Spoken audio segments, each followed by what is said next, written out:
स्वागत आहे तुमचं आपल्या स्टडी फोकस या यूट्यूब चॅनलवर. तर आज आपण पाहणार आहोत शब्दांच्या जातीमधील क्रियापद व क्रियापदाचे प्रकार. तर चला व्हिडिओला सुरुवात करूया. क्रियापद. क्रियापद म्हणजे काय? वाक्यामधील क्रिया दर्शविणाऱ्या ज्या विकारी शब्दांमुळे वाक्यातील क्रिया दर्शवली जाते व त्या वाक्याचा अर्थ पूर्ण होतो. वाक्यातील अशा क्रियावाचक शब्दाला क्रियापद असे म्हणतात. उदाहरण पहा. गाय दूध देते. याच्यामध्ये देते हे क्रियापद आहे. पुढचं उदाहरण. आम्ही परमेश्वराची प्रार्थना करतो. मुलांनी खरे बोलावे. आमच्या संघाने ढाल जिंकली. या उदाहरणामध्ये करतो, बोलावे, जिंकली हे क्रियापदे आहेत. क्रियापदाचे प्रकार. क्रियापदाचे मुख्य दोन प्रकार पडतात. सकर्मक क्रियापद, अकर्मक क्रियापद. आता पहा सकर्मक क्रियापद. सकर्मक क्रियापद म्हणजे काय? ज्या वाक्याचा अर्थ पूर्ण होण्याकरिता जेव्हा कर्माची गरज असते त्या क्रियापदाला वाक्यातील सकर्मक क्रियापद असे म्हणतात. उदाहरण पहा. राम आंबा खातो. या वाक्यामध्ये राम कर्ता आहे, आंबा कर्म आहे आणि खातो हे क्रियापद आहे. या वाक्याचा अर्थ पूर्ण होण्यासाठी कर्माची गरज आहे म्हणून खातो हे क्रियापद सकर्मक क्रियापद आहे. दुसरं उदाहरण पहा. अनुराग निबंध लिहितो. आरोही लाडू खाते. या वाक्यामध्ये लिहितो, खातो हे सकर्मक क्रियापदे आहेत. पुढचं आहे आपलं अकर्मक क्रियापद. अकर्मक क्रियापद म्हणजे काय? ज्या क्रियापदांचा अर्थ पूर्ण होण्यासाठी कर्माची आवश्यकता नसते, म्हणजे क्रिया कर्त्यापासून सुरू होते व कर्त्यापाशीच थांबते, त्यांना अकर्मक क्रियापदे असे म्हणतात. उदाहरण पहा. तो बसला. या वाक्यामध्ये तो हे कर्ता आहे आणि बसला हे क्रियापद आहे, म्हणजे या ठिकाणी वाक्य पूर्ण होण्यासाठी कर्माची गरज भासत नाही, त्यास आपण अकर्मक क्रियापद म्हणतो. पुढचं उदाहरण पहा. सार्थक लिहितो. सोरा गाते. या वाक्यामध्ये लिहितो, गाते हे अकर्मक क्रियापदे आहेत. क्रियापदाचे इतर 11 प्रकार पडतात. द्विकर्मक क्रियापद, उभयविध क्रियापद, अपूर्ण विधान क्रियापद, संयुक्त क्रियापद, सहाय्यक क्रियापद, सिद्ध क्रियापद, साधित क्रियापद, प्रायोजक क्रियापद, शक्य क्रियापद, अनियमित किंवा गौण क्रियापद आणि भावकर्तृक क्रियापद. पहिलं आहे आपलं द्विकर्मक क्रियापद. द्विकर्मक क्रियापद म्हणजे काय? ज्या क्रियापदास दोन कर्म लागतात त्यास द्विकर्मक असे म्हणतात, किंवा ज्या वाक्यातील क्रिया ही कर्त्यांकडून एकाच वेळी दोन घटकावर घडते अशा क्रियापदास द्विकर्मक क्रियापद असे म्हणतात. उदाहरण पहा. आजीने नातीला गोष्ट सांगितली. याच्यामध्ये आजी कर्ता आहे आणि नातीने अप्रत्यक्ष कर्म, गोष्ट प्रत्यक्ष कर्म आणि सांगितले हे द्विकर्मक क्रियापद आहे. या वाक्यामध्ये दोन कर्माची गरज असते, त्यास आपण द्विकर्मक क्रियापद असे म्हणतो. दुसरं उदाहरण. गुरुजी विद्यार्थ्यांना व्याकरण शिकवितात. 2 नंबर आहे आपलं उभयविध क्रियापदे. जेव्हा एकच क्रियापद हे दोन वेगळ्या वाक्यात सकर्मक व अकर्मक अशा दोन्ही प्रकारे वापरता येते त्यास उभयविध क्रियापद असे म्हणतात. उदाहरण पहा. त्याने घराचे दार उघडले. हे आहे सकर्मक क्रियापद आणि दुसऱ्या वाक्यामध्ये त्यांच्या घराचे दार उघडले हे आहे अकर्मक क्रियापद. त्याच्या पुढचं उदाहरण. रामाने धनुष्य मोडले. हे सकर्मक क्रियापद आणि ते लाकडी धनुष्य मोडले हे अकर्मक क्रियापद.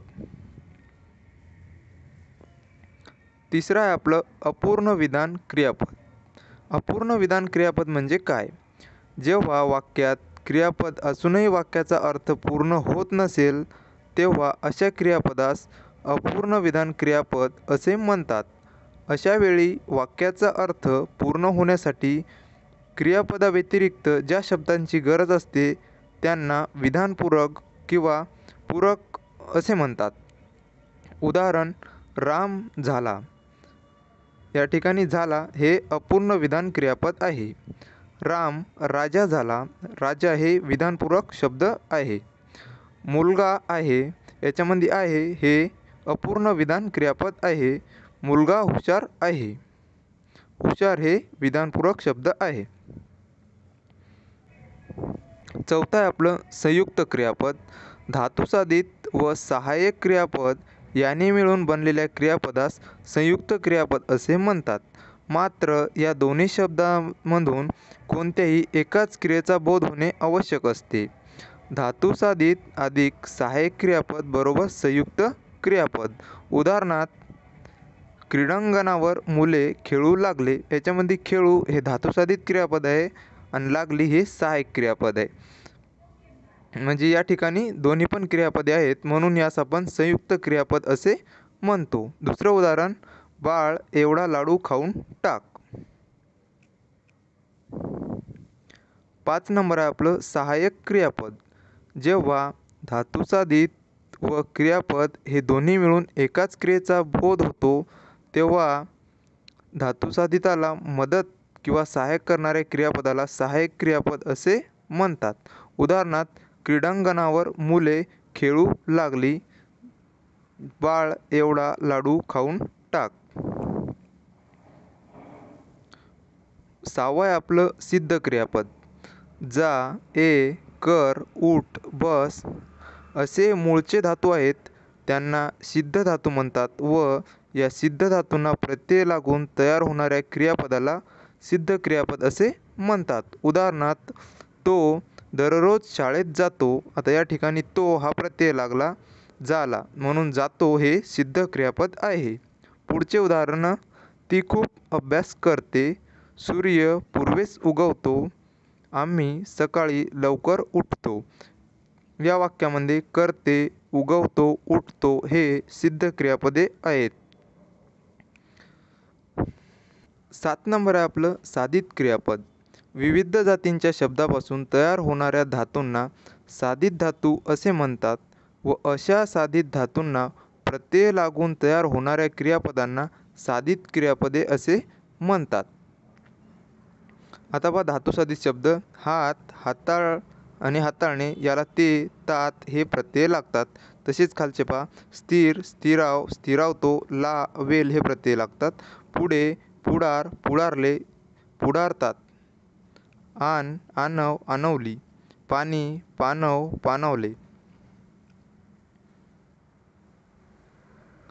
पहा आता साधित क्रियापदाचे उदाहरणं.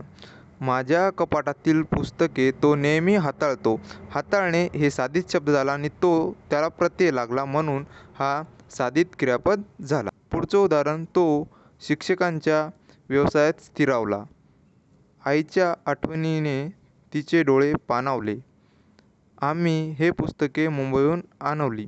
या वाक्यामध्ये स्थिरावला, पाणावले, आणवली हे साधित क्रियापदे आहेत. 8वं आहे आपलं प्रायोजक क्रियापद. जेव्हा कर्ता ती क्रिया स्वतः करीत नसून दुसऱ्या कोणाला तरी करावयास लावित आहे असा अर्थ व्यक्त होतो तेव्हा त्या क्रियापदास प्रायोजक क्रियापद असे म्हणतात. उदाहरण, आई मुलांना हसवते.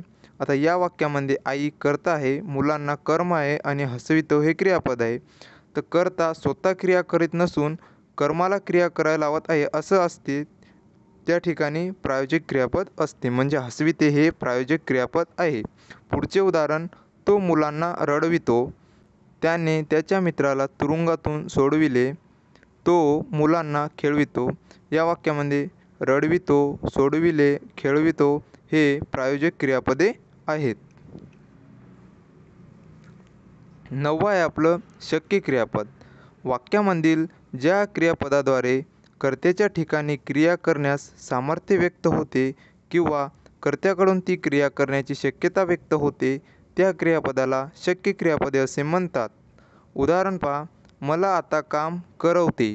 म्हणजे आता या ठिकाणी शक्यता व्यक्त होते म्हणून करवते हे शक्य क्रियापद आहे. पुढचं उदाहरण, त्या आजारी माणसाला आता थोडे बसवते. मला दररोज 20 किलोमीटर चालविते. दावा आहे आपलं अनियमित किंवा गौण क्रियापद. मराठीत काही धातू असे आहेत त्यांना काळांचे व अर्थाचे सर्व प्रत्यय न लागता ते थोड्या वेगळ्याच प्रकारे चालतात, त्यांना अनियमित किंवा गौण क्रियापद असे म्हणतात. उदाहरणार्थ, मुलांनी सतत खेळू नये. सुज्ञास अधिक सांगणे न लगे. तिसरा आहे या दरवाजाने जाऊ नको. आणि 11वं भावकर्तृक क्रियापद. जेव्हा वाक्यातील क्रियापदाचा मूळ अर्थ किंवा भाव हाच त्यांच्या करता मानावा लागतो अशा क्रियापदांना भावकर्तृक क्रियापदे असे म्हणतात. उदाहरणार्थ, मी घरी पोहोचण्यापूर्वीच सांजवले. पित्त झाल्यामुळे तिला आज मळमळते. पुण्यात जाताना कात्रज जवळ उजाडले. आज दिवसभर सारखे गडगडते. या वाक्यामध्ये सांजवले, मळमळते, उजाडले, गडगडते हे भावकर्तृक क्रियापदे आहेत. व्हिडिओ आवडला तर व्हिडिओला लाईक करा आणि चॅनलवर नवीन असाल तर चॅनलला सबस्क्राईब करायला विसरू नका.